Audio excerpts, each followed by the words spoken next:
Hi, and welcome to another session of Reminiscing with History Makers. I'm joined today by Jennifer Kirkland. Jennifer, thank you for joining us. Happy to be here. Thanks for the opportunity. So for starters, when did you join APCO?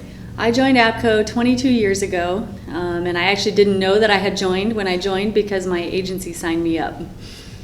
But I'm grateful. There you go. So now during your tenure at APCO, tell us about some of the agencies that you worked for, positions you held, or some of those responsibilities. Sure. I started my 911 career at Vail Public Safety Communications Center in beautiful Vail, Colorado. And I started as a dispatch trainee. Had no idea what I was getting into, but I was super excited about it and made it through training. So became a dispatcher, and then I became a trainer.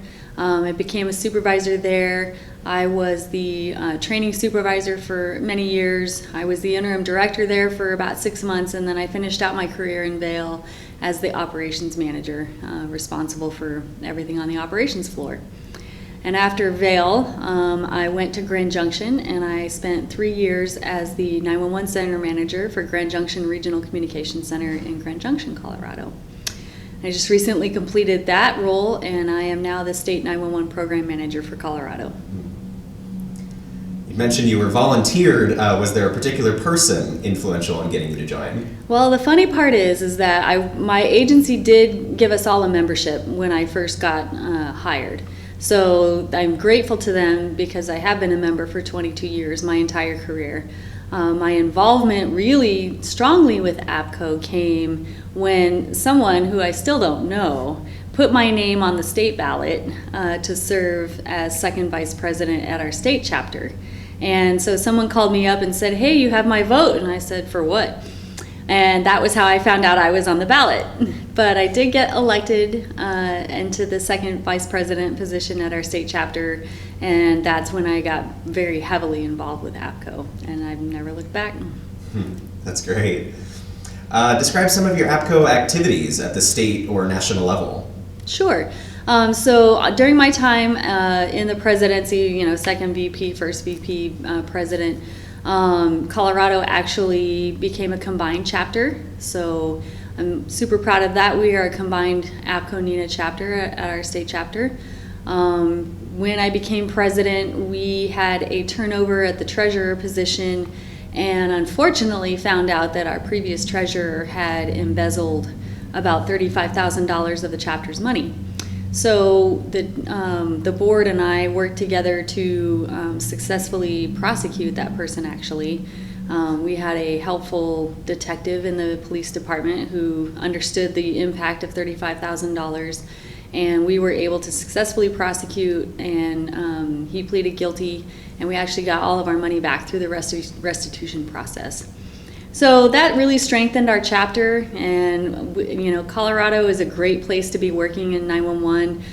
We're all very engaged and involved with each other. The chapter is active, and I'm really proud of how we've grown our chapter membership over the years. We successfully hold a state conference every year that's consistently attended between 130 and 150 members over 3 days. And I just love the fact that Colorado is inclusive in 911 and very engaged in our chapter. Would you say you have a favorite activity during that time? Really, we've held a couple of things over the years. We have a education committee that's been pretty active in bringing education opportunities. Pre-pandemic, we actually, for about a year and a half, we did something called Voice Across the Rockies.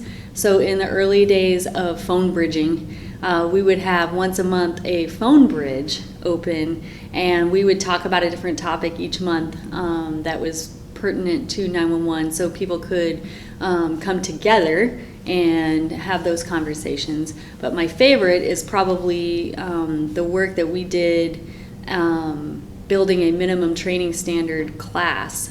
We wanted to put together a class that would be free for 911 telecommunicators to have a base level of training, because there's a lot of centers in Colorado that are smaller and they don't have the means to put their people through a basic training class.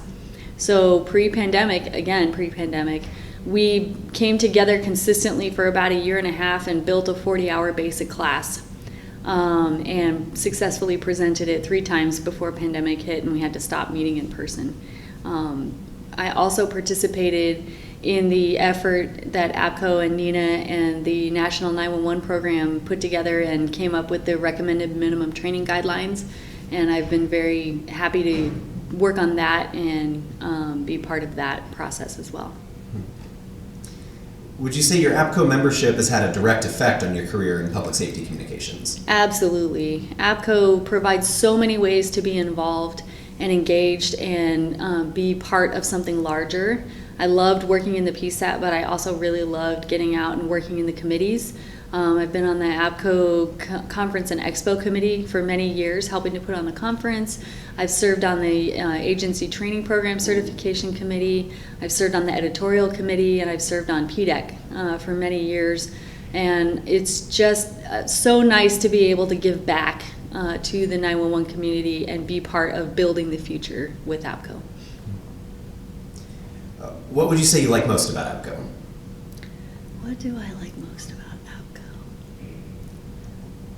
I would say the opportunity to be involved and be engaged. There you go. Yeah. Do you think there's anything that APCO does better than anyone else? I might have to skip that one. It's valid. So now with the advent of NG 911, what do you think APCO needs to do to stay current with emerging technologies? I think APCO does a really good job of staying current with emerging technologies. I would just encourage all of us to remember that while we love the shiny new things and technology is coming at us like a screaming freight train, it's people that's really involved. And so if we can keep the people squarely in the forefront of implementing new technology, both in the PSAP and the ECC, as well as the citizens, and remembering that, you know, we've got to bring people along with us to implement the new technology, I think we'll be in good shape. What would you say stands out as your most significant contribution during your time in office? I would have to say the minimum training guidelines work that I've done. I'm also very proud to have served Colorado as the Executive Council representative in the for the last 8 years, and as part of that, Colorado has been very vocal and supportive of combined chapters. And we see that as an opportunity to be more inclusive in states and the ability to include more people in chapter activities. And so I'm very proud to be from Colorado and proud to be part of the Joint Chapter Club. I'd love to hear that, and thank you again for sharing your perspective with us. Once again, this has been Reminiscing with History Makers. Jennifer, thank you for joining us. Thank you so much for the opportunity.